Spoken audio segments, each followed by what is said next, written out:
Collector అవుదాం అనుకుని అవ్వలేకపోయా. నువ్వు అవ్వాలి. ఇప్పుడు ఆయనైతే ఈయన కలిసి వచ్చేది ఏమిటి? ఈయన ఏమైనా ఈయన కలెక్టర్ తండ్రి అంటారు గానీ, కలెక్టర్ అనరు. ఒకవేళ ఈ కలెక్టర్ అయిన తర్వాత కొడుకు ఏమంటాడో తెలుసా? ఇవాళ ఎలా తయారయ్యాడో తెలుసా? చాలా నిమ్మన వర్గాల్లో, బలహీన వర్గాల్లో ఈ దారుణం జరుగుతోంది. హ్మ్.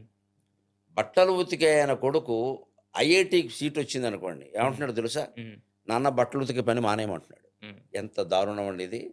ఆయన బట్టలు ఉతకడం వల్లే కదా నువ్వు ఐఐటీ అయ్యావు. వచ్చింది. ఆయన క్షౌరం చేయడం వల్లే కదా నువ్వు ఐఐటీ అయ్యావు.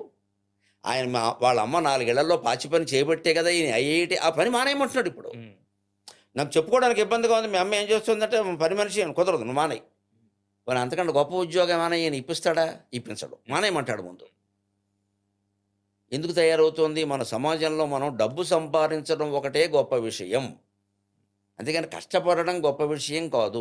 మనస్సంతృప్తి గొప్ప విషయం కాదు అని రూఢిగా పిల్లలకి ముందు మాట్లాడుతున్నాం మనం ఇక్కడ.